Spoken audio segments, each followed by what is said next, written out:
Hello, j'espère que vous allez tous bien en ce début de semaine.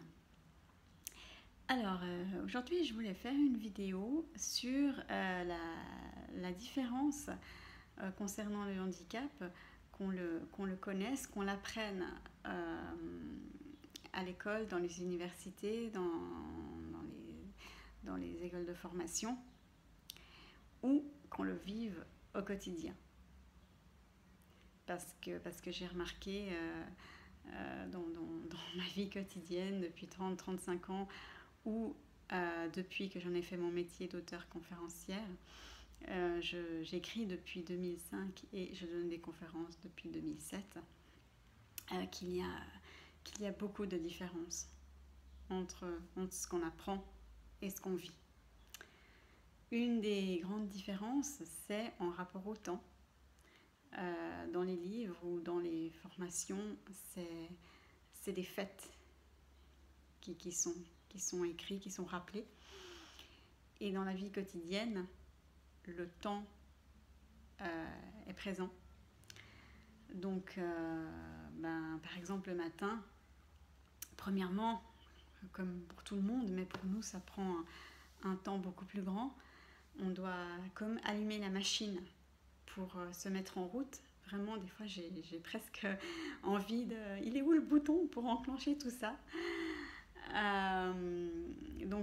Voilà. Et du moment que tout est enclenché, plus tôt je fais les choses, plus j'arrive facilement, plus rapidement et avec moins de douleur.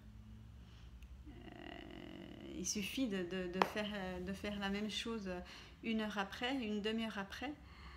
Ça sera plus difficile, ça sera plus douloureux, ça sera plus lent, ça sera peut-être même plus possible. Donc le temps est très important à prendre en considération. Quand je donne les conférences, je commence toujours par expliquer ce qu'est l'hémiplégie. Donc, premièrement, je donne le plus possible d'explications sur tout ce qu'elle peut toucher chez les gens. Et chez certains, ça touche ça, et chez certains, ça touche d'autres choses. Et puis après, j'explique ce que chez moi, ce que ça touche. Alors, en faisant ça, très souvent, des étudiants m'interrompent, lèvent la main et me disent « Vous nous dites ça, vous nous donnez cet exemple, mais moi dans le livre, j'ai pas lu ça. C'est pas écrit comme ça, c'est différent, qu'est-ce qui se passe ?» Alors voilà, c'est la preuve, je leur dis « Ah mais c'est pas pareil. C'est pas pareil de le lire dans les livres ou de le vivre, ou d'avoir un témoignage de personnes qui vit le handicap, ou qui vit près d'une personne qui a un handicap ou d'une maladie. Donc voilà, c'est ça, et faire vraiment attention à cette notion de temps. Alors, par exemple, avec les médecins, ça peut aussi beaucoup changer, parce que d'une part, soit le médecin il est spécialisé dans un domaine, où les thérapeutes plus au niveau du handicap, parce que le handicap ça se soigne pas, il n'y a pas de traitement. Donc les médecins, les thérapeutes, ils sont spécialisés dans leur domaine. Donc dans un sens c'est très très bien, mais dans un autre sens c'est plus difficile, parce qu'ils n'ont pas la vue d'ensemble. C'est aussi une chose très importante à prendre en considération, cette vue d'ensemble du handicap global. Tout est connecté dans le corps. Voilà, le handicap, c'est pas juste le doigt ou le bras, ou voilà, ça touche beaucoup de choses dans un corps entier. Donc tout est relié. Alors il faut vraiment prendre en conscience de cette globalité du corps. Que si ça fonctionne pas, c'est parce qu'il y a quelque chose d'autre dans le corps, une connexion qui se fait pas mal, qui se fait pas bien, quelque chose. Donc, vraiment prendre conscience de cette globalité du corps. Et puis, avant ça, j'ai envie de dire qu'on est des personnes. Le fait qu'on a tous un caractère différent, qu'on a des envies différentes, qu'on est une personne avant d'avoir un handicap. Donc c'est aussi très important de prendre ça en compte. Durant ma scolarité, j'ai souvent eu des thérapeutes, des médecins qui n'arrivaient pas forcément à régler les soucis qu'il y avait parce qu'ils voyaient trop leur partie du handicap sans voir la globalité et sans pouvoir parler de thérapeute à thérapeute en disant moi je te donne un petit bout et toi tu me donnes un autre petit bout et ensemble on va arriver à là et c'est comme ça qu'il faut faire.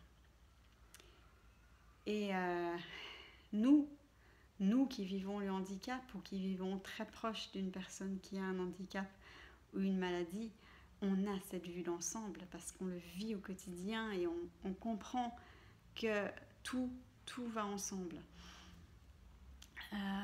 C'est aussi valable avec les maladies, avec les myopathies par exemple, les maladies génétiques. Je me souviens qu'avec Rémi, quand il était hospitalisé, très souvent c'était sa mère ou moi qui nous occupions de Rémi parce que d'une part, bon, il y a cette notion de temps que les infirmières, elles ont beaucoup de passion, elles n'ont pas beaucoup de temps. Et puis, elles n'ont pas le matériel adapté. Dans les hôpitaux, je sais pas, la salle de bain, les toilettes, souvent, il y a une rampe pour les personnes malades ou personnes âgées pour se tenir. Mais pour une personne avec une myopathie, l'équipement est beaucoup plus grand, donc ils l'ont pas. Alors en fait c'était nous qui nous occupions de Rémi à l'hôpital. Et puis autrement, je me souviens d'une amie infirmière à qui j'avais offert mon livre. Et je lui avais dit, bon, toi j'imagine, du fait que tu es infirmière, tu dois connaître les myopathies, la myopathie de Duchenne. Et puis elle m'avait répondu, elle m'avait dit, alors oui, bien sûr de non, oui, quand j'ai fait mes études d'infirmière, j'en ai entendu parler, la base, mais tu sais, moi je me suis spécialisée dans d'autres choses, dans d'autres maladies, dans d'autres choses. Donc en fait, les myopathies, j'y connais pas beaucoup. Je pense que toi, tu connais beaucoup mieux que moi, beaucoup plus que moi, parce que tu l'as vécu au quotidien, dans tous les gestes de la vie quotidienne, avec ton ami. Donc voilà, c'est des petites pistes. On pourrait en parler beaucoup, que ce soit par rapport à l'hémiplégie ou par rapport aux maladies génétiques, aux myopathies. On pourra en reparler, hein, si c'est un sujet qui vous inspire, n'hésitez pas à me le faire savoir. Une autre chose que je veux vous dire aussi, c'est que je vais mettre sur mon blog une vidéo d'une maman qui a eu deux enfants avec une myopathie de Duchenne.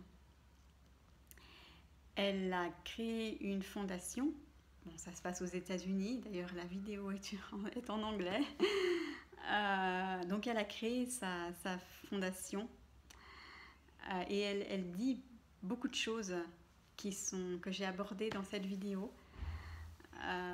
Je vous incite, je vous propose de voir cette vidéo si vous avez envie. Et puis, donc, ce que j'aimerais dire par rapport à tout ça, en fait, en finalité, entre guillemets, c'est que comme ça se passe déjà dans les conférences que je donne, dans les universités tout ce que je fais, c'est beaucoup plus, il faudrait beaucoup plus qu'on travaille en collaboration pour les futurs enseignants, pour les futurs psychologues, pour les futurs médecins, infirmiers, infirmières, ou pour les gens qui sont déjà en emploi, les formations en emploi, les formations continues, pardon, de vraiment nous prendre plus en collaboration. Bien sûr, il y a des cours, ils apprennent beaucoup de choses, c'est super, mais qui nous prennent beaucoup plus en collaboration, qu'on soit là pour expliquer le côté du vécu, le côté du tous les jours, le côté, ce côté du temps qui est vraiment présent, qui est vraiment important et qui n'est pas assez développé dans une formation sans notre apport. Donc voilà, c'est ce que je fais depuis 10 ans et c'est vraiment super. Alors malheureusement, on n'est pas beaucoup à faire ce travail. On est beaucoup à avoir des handicaps ou des maladies, mais c'est pas évident de pouvoir en parler pour plusieurs raisons. Donc voilà, on n'est pas beaucoup à vraiment faire ce que je fais. Je me souviens que la professeure qui m'avait invitée pour ma première conférence en fac de psychologie à Genève nous avait dit à ses étudiants et à moi que de faire ce que je fais, donc d'avoir le vécu, d'avoir écrit et de donner des conférences, les personnes qui faisaient ça, on pouvait les compter sur les doigts d'une main, au niveau en tout cas européen. Si pas plus grand, mais au niveau en tout cas européen.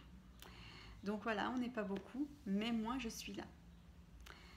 Et voilà, je fais ça depuis déjà longtemps et je continue. Et ça m'apporte beaucoup, c'est vraiment super. Donc n'hésitez pas à me contacter si vous souhaitez, si vous pensez que dans votre domaine, dans votre université, dans votre école spécialisée, dans quoi que ce soit de ce milieu-là, que vous soyez thérapeute, enseignant, docteur, étudiant, quoi que ce soit, n'hésitez pas à me contacter si vous pensez que ça serait